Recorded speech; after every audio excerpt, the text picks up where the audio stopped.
Di dalam dunia ini, alam semesta boleh berubah dan segalanya boleh berubah. Allah kami tidak pernah berubah. Yesus Kristus Tuhan tidak pernah berubah. Dan kami percaya karena Engkau tidak berubah, maka Engkau sanggup melakukan segala yang terbaik bagi hidup kami. Malam ini pesan firman akan disampaikan menjadi perenungan sumber kekuatan bagi setiap kami. Dalam nama Tuhan Yesus, setiap jemaat Tuhan, orang percaya, orang tua keluarga kami, rekan sahabat, pendeta, gembala jemaat, orang tua yang menyaksikan program ini, diberkati Tuhan. Dalam berkat nama Tuhan Yesus kami bersyukur berdoa. Haleluya. Amin. Haleluya. Salam sejahtera bagi kita yang diberkati Tuhan. Tetap jumpa dalam program Hidupi Firman selalu. Dan saya percaya bahwa setiap kita menghidupi firman maka akan menjadi berkat tersendiri bagi kita. Dan hari ini saya ingin bicara satu topik, yaitu ahli waris. Kalau kita bicara ahli waris maka semua pengen jadi ahli waris, ya saudaraku. Karena enak jadi ahli waris. Dia mendapatkan jatah yang terbaik di antara jatah-jatah yang diberikan kepada yang lainnya. Dan jatah itu adalah jatah yang paling maksimal tentunya. Ibarat kalau dia sedang menguasai sebuah perusahaan, maka dia menguasai saham mayoritas. Dan itulah ahli waris. Saudaraku yang dikasihi Tuhan, seorang ahli waris maka dia berkesempatan untuk mendapatkan segala yang terbaik. Jadi saya percaya bahwa Abraham kemudian memberikan warisannya kepada Ishak, Ishak melanjutkannya kepada Yakub dan seterusnya. Ya saudaraku yang dikasihi oleh Tuhan, jadi ahli waris itu paling enak saudaraku yang dikasihi Tuhan, karena jatahnya paling mantap. Sudah, saya percaya dalam hidup kita juga sedang memikirkan apa yang hendak kita wariskan kepada anak-anak kita kelak. Katakanlah kalau kita seorang gembala jemaat, maka tentu kita akan berpikir bagaimana mempersiapkan warisan yang terbaik bagi anak-anak kita. Katakanlah kalau kita seorang pengusaha, kita akan memikirkan bagaimana memberikan warisan yang terbaik untuk anak-anak kita sehingga mereka tidak salah kelolanya. Katakanlah kita sebagai orang-orang tua, bagaimana kita mempersiapkan diri memberikan warisan yang terbaik bagi anak-anak. Dan tentu sebelum itu diberikan, kita telah mempersiapkan anak-anak sehingga mereka mampu mengelola setiap warisan yang ditinggalkan. Jangan sampai saudaraku yang dikasihi Tuhan baru kasih kepercayaan so habis ya, model kayak anak yang terhilang. Saudaraku yang dikasihi Tuhan, dia minta bagian dari warisannya, lalu kemudian dia pergi dan menghabiskan dengan caranya sendiri. Nah, model kayak begini kalau dikasih tinggal warisan maka kandas di beberapa hari ke depan. Tapi saya percaya bahwa sebagai orang tua, sebagai hamba Tuhan, sebagai gembala jemaat, tentu kita mempersiapkan orang-orang yang kita kasihi untuk mendapatkan warisan itu, dan kita sudah persiapkan mereka layaknya Abraham mempersiapkan Ishak untuk menjadi ahli waris kepunyaan darinya. Dan Kejadian pasal 25 ayat 5 berkata, Abraham memberikan segala harta miliknya kepada Ishak. Haleluya. Perhatikan ini baik, seorang ahli waris akan mendapatkan segala harta milik kepunyaan ayahnya. Jujur harus kita berkata, bukan Abraham punya anak hanya satu. Abraham punya anak tertua yang namanya Ismail dari penggundiknya yang bernama Hagar yang berasal dari Mesir. Lalu juga kemudian Ishak lahir pada masa tua daripada Abraham. Tetapi ingat, bukan cuma dua anak ini. Abraham juga punya anak-anak yang lain dari keturah istri berikutnya. Tetapi kemudian yang mendapatkan harta milik daripada Abraham itu hanyalah Ishak. Warisan, ahli waris dipercayakan pada seorang yang memang mendapatkan hak itu dan otoritas itu, saudaraku. Saudara yang dikasihi oleh Tuhan Yesus, saya ingin sampaikan beberapa hal prinsip bagi kita bertalian dengan ayat ini yang kita pelajari, ahli waris ini. Dan apa yang ingin saya sampaikan bagi kita, yang pertama, ahli waris diberikan kepada anak perjanjian yang terbaik, dan itu dengan mendapatkan saham mayoritas. Haleluya, saudaraku. Ahli waris itu diberikan kepada anak perjanjian. Jadi yang berhak mendapatkan ahli waris itu adalah anak perjanjian yang terbaik. Dan saya percaya bahwa masing-masing di antara daerah punya budaya-budaya tertentu terhadap warisan yang ditinggalkan oleh ayahnya dan ibunya. Tetapi dengar ini baik, bahwa ahli waris pasti diberikan kepada orang yang memang dalam perjanjian, saudaraku yang dikasihi oleh Tuhan Yesus Kristus. Perhatikan, setiap anak perjanjian pasti punya kesempatan untuk mendapatkan yang terbaik dari ayahnya. Soal berapa jumlahnya itu bukan masalah, tetapi yang terbaik itu pasti jatuh kepada anak-anak yang dikasihi, anak-anak perjanjian, anak-anak yang dinantikan, saudaraku yang dikasihi Tuhan, dengan perjanjian Allah sendiri. Dan inilah yang didapatkan oleh Ishak. Ishak punya saudara laki-laki ada banyak dari papanya, tetapi kemudian dia mendapatkan yang terbaik. Saham mayoritas diberikan hanya kepada Ishak. Doa saya supaya sebagai orang tua kita tahu meninggalkan warisan yang terbaik bagi anak-anak yang terbaik.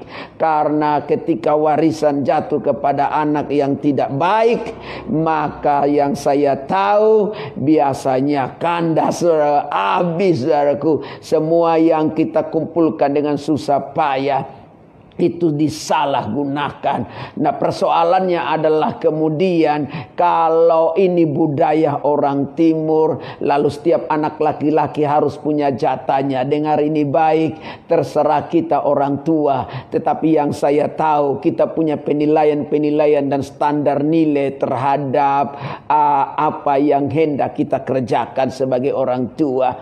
Memang kita tidak harus bisa beda-bedakan, tetapi pada prinsipnya kalau Alkitab berkata, pada orang yang terbaiklah ahli waris atau saham mayoritas itu harus dipercayakan, supaya apa yang kita capai, apa yang kita dapatkan, apa yang kita kumpulkan sekian lama dalam dunia ini tidak habis, tidak berantakan, tidak jadi kacau balau, saudaraku, tidak begitu sia-sia. Haleluya, haleluya. Dan inilah yang diberikan oleh Abraham kepada Ishak. Kalau Bapak Ibu barangkali mungkin bilang begini, Pak Pendeta, kan saya punya anak laki-laki ada 10, bingung baginya. Ya udah, persiapkan yang terbaik bagi mereka, saudaraku yang dikasihi Tuhan. Tetapi yang saya percaya dari yang 10 ini ada yang bisa mengelolanya, dan itu yang perlu dipercayakan sebagai sesuatu yang terbaik untuk menjaga setiap aset-aset yang dipercayakan itu, saudaraku. Jangan percayakan kepada yang tidak salah kelola, nanti sakit hati, saudaraku yang dikasihi Tuhan. Yang kedua, ahli waris itu dibagikan dan dipercayakan waktu orang tuanya masih ada. Abraham percayakan semua ahli waris kepada Ishak waktu dia masih hidup, saudaraku yang dikasihi Tuhan. Sudah dikasih tahu. Ada banyak orang dalam hidup ini kemudian ketika orang tuanya meninggal, mereka saudara, kakak beradik kacau balau hidupnya.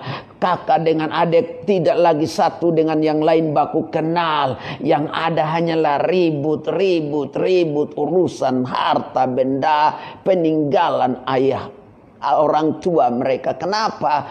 Karena mohon maaf, orang tua tidak kemudian bagi ini waktu masih hidup. Orang tua tidak kemudian berikan itu waktu masih hidup dan percayakan waktu masih hidup.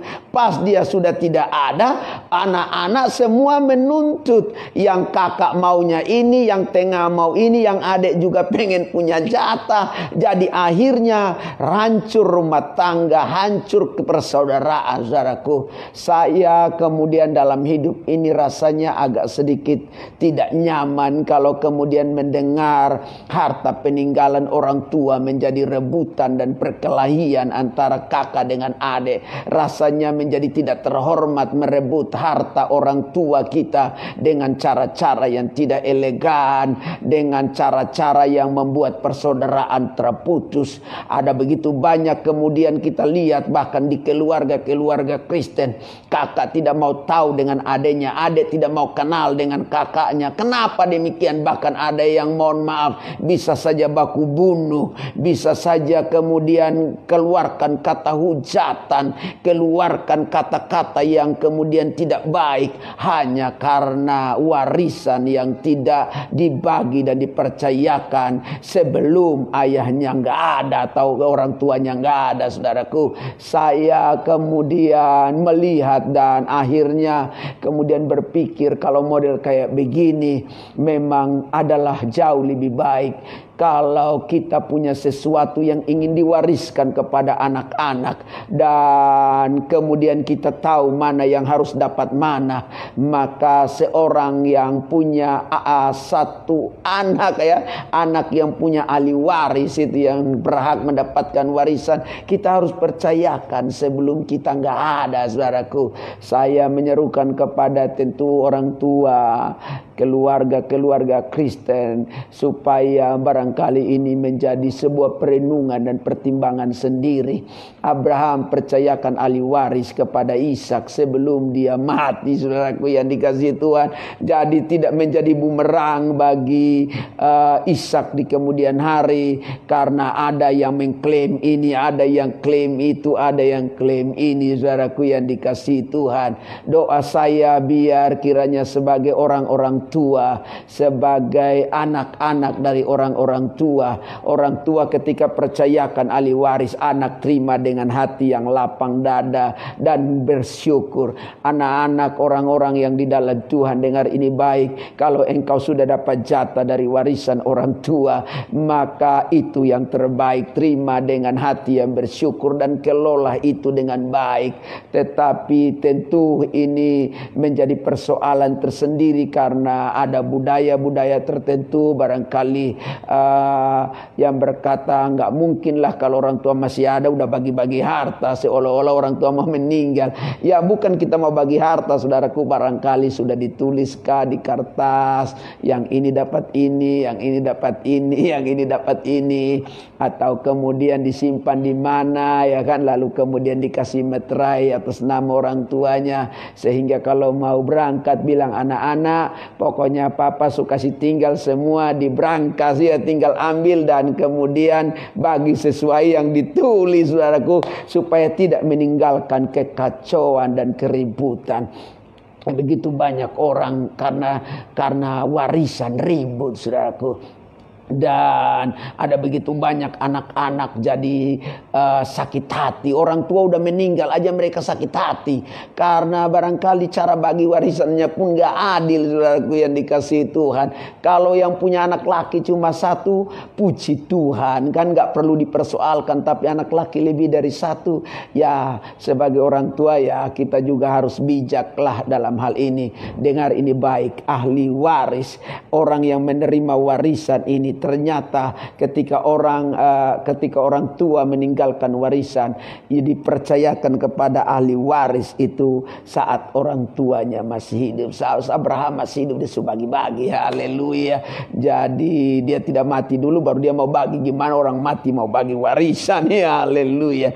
Yang ketiga yang ingin saya berikan bagi kita adalah ahli waris itu bicara apa? Dia mendapat wewenang dan hak penuh menguasai semua kepunyaan orang tuanya.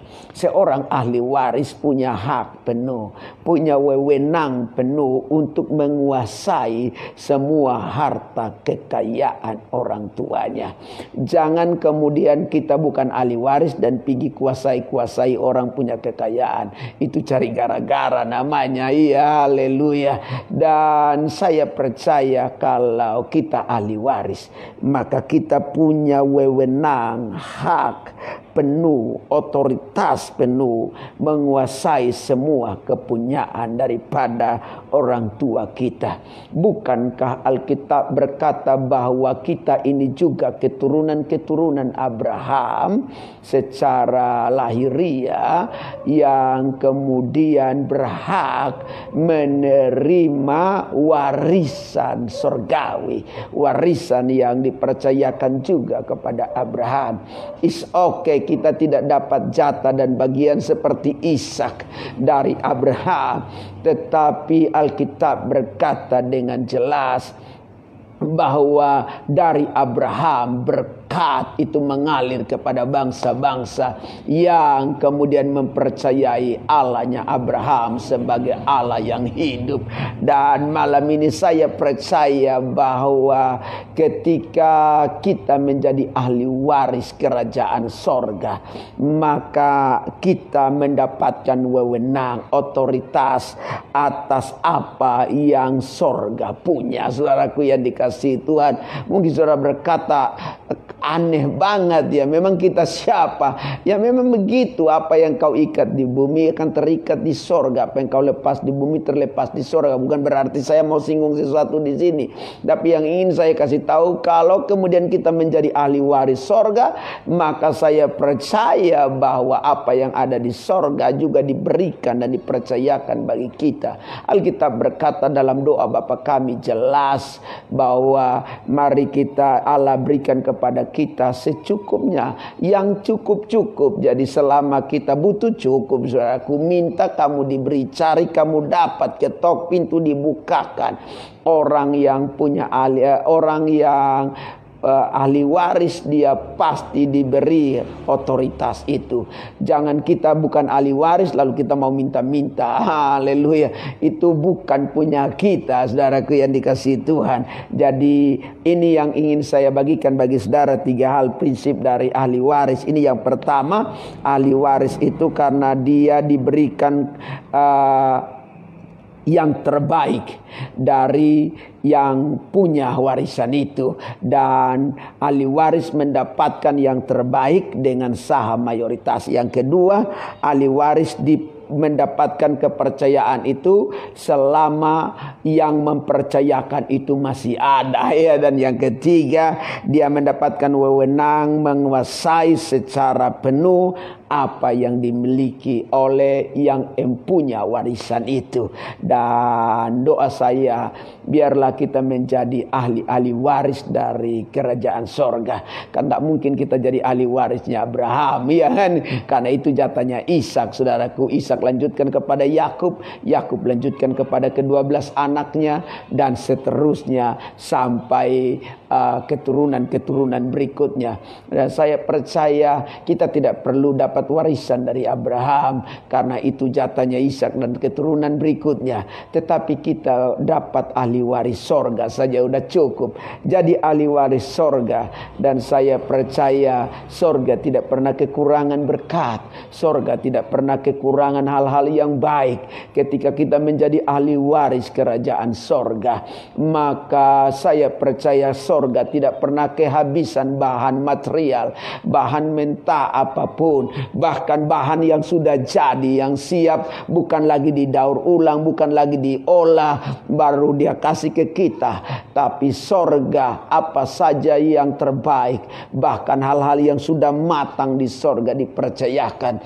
Jadi kalau hari ini engkau sedang merindukan berkat, dan kalau berkat itu belum datang, berarti tunggu saja saudaraku. Tahu waktu perkenanan Tuhan, maka engkau pasti akan terima saudaraku berkat Tuhan dari sorga sebagai warisan yang disediakan bagi kita ahli-ahli waris. Adalah berkat yang sudah matang saudaraku, dan berkat matang itu pasti memberi rasa puas. Sesuatu yang matang pasti enak ya saudaraku. Kalau buah belum matang kecut, nggak enak dimakan dan rasanya gimana gitu. Tapi kalau buahnya matang maka pasti enak dan memberi rasa puas. Doa saudara sebagai ahli-ahli waris kerajaan Allah, tidak hanya keselamatan yang disediakannya bagi kita kelak pada akhir zaman, di mana Yesus datang kembali kali kedua. Bunyi sangkakala berbunyi, dia datang di awan-awan, dan setiap orang yang percaya, yang hidupi kebenaran, naik ke sana dan jumpa dengan dia, dan akhirnya dalam kekekalan. Tetapi selama kita ada dalam dunia, Allah tidak pernah kehabisan cara untuk menolong dan membela kita. Allah tidak pernah kekurangan berkat untuk memberikannya kepada kita sebagai ahli-ahli waris dari kerajaan sorga itu sendiri. Berkat kemurahan hanya bagi Tuhan, bagi kita semua dari Allah Bapa di sorga yang telah memberkati Abraham, memberkati Ishak dan Yakub. Adalah Tuhan yang sama akan menyatakan berkatnya bagi setiap kita. Tuhan Yesus memberkati kita, biar peristirahatan kita sepanjang malam berjalan ini dalam segala yang baik. Bagi yang sudah mempersiapkan diri untuk beribadah pada besok hari, karena barangkali di daerahnya sudah boleh ibadah. Jakarta PSBB sudah dilonggarkan saudaraku, diganti dengan nama apa lagi itu saya sudah lupa ya. Tapi tempat-tempat ibadah boleh dibuka dengan protokol yang ketat. Tetapi saya percaya kalau kita lakukan, maka biar tangan Tuhanlah yang menolong kita. Dengar ini baik, saya percaya bahwa betul persoalan ada penyakit, ada corona masih ada. Tetapi yang kita tahu Allah kita lebih besar dari itu. Allah kita hidup, Allah kita mengerti. Ketika kita tidak lihat, Allah lihat. Ya, mana mungkin Allah yang hidup kemudian membiarkan ahli-ahli waris kepunyaannya sendirian ya berjalan dalam maut, dan kemudian akhirnya hidup dalam maut dan mengalami maut itu sendiri. Semua yang menaruh harap dan sandar kepada Tuhan, saya percaya ada dalam pembelaan Tuhan. Kemurahan Tuhan lebih daripada hidup atas hidup kita. Tuhan memberkatikan sahabat pendeta, gembala jemaat, sahabat-sahabat yang sudah menyaksikan program ini. Tuhan memberkati dan jumpa kembali dalam besok hari dalam ibadah minggu bersama. Kami juga ibadah masih terbatas dan masih live streaming juga saudaraku. Tapi juga ada beberapa jemaat yang ada bersama dengan kami, karena memang kita harus juga berhati-hati, waspada. Kita juga harus ikuti protokol yang ada, jadi yang terbaik lah. Dan doa saya bagi setiap rekan sahabat, orang tua, gembala, jemaat, pendeta, teman, jemaat Tuhan, berkat Tuhan selalu ada pada kita sebagai ahli waris kepunyaannya. Tuhan Yesus, berkat-Mu atas kami semua. Yang sakit Tuhan sembuhkan, yang di karantina Tuhan sembuhkan, yang di rumah-rumah sakit Tuhan sembuhkan, perawat, tim medis, dokter Tuhan jaga pelihara, pemerintah kami, presiden, wakil, para menteri, kabinet, dan seluruh stakeholder pemerintah diberkati Tuhan. Biar pemerintah kami benar-benar menjadi pemerintah yang betul-betul mendukung dan menjadi pemerintah yang memperhatikan rakyatnya. Kalau ada bantuan, mari Tuhan menolong supaya bantuan ini sampai pada pemilik orang yang berhak menerimanya. Dijauhkan dari pribadi-pribadi yang menyalahgunakan setiap bantuan ini untuk kekayaan dan memenuhi kepentingan mereka. Doa hamba-Mu berkat Tuhan atas Indonesia, atas seluruh masyarakat Indonesia, atas orang tua keluarga kami, jemaat Tuhan, rekan sahabat di mana saja berada di seluruh pelosok negeri, diberkati Tuhan. Tidak ada lagi yang mati karena COVID-19 ini ya Bapa. Tidak ada lagi yang sakit karena COVID-19 ini. Yang sakit semua pulang, yang dikarantina kembali. Tangan Tuhan menolong supaya kemudian kami terjaga, terpelihara. Di dalam berkat nama Tuhan Yesus, kami mau istirahat dalam kedamaian, ketenangan, kemurahan Tuhan yang hidup. Haleluya, haleluya. Amin. Tuhan Yesus memberkati. Shalom, shalom. Pastor Endang di Sorong, Pastor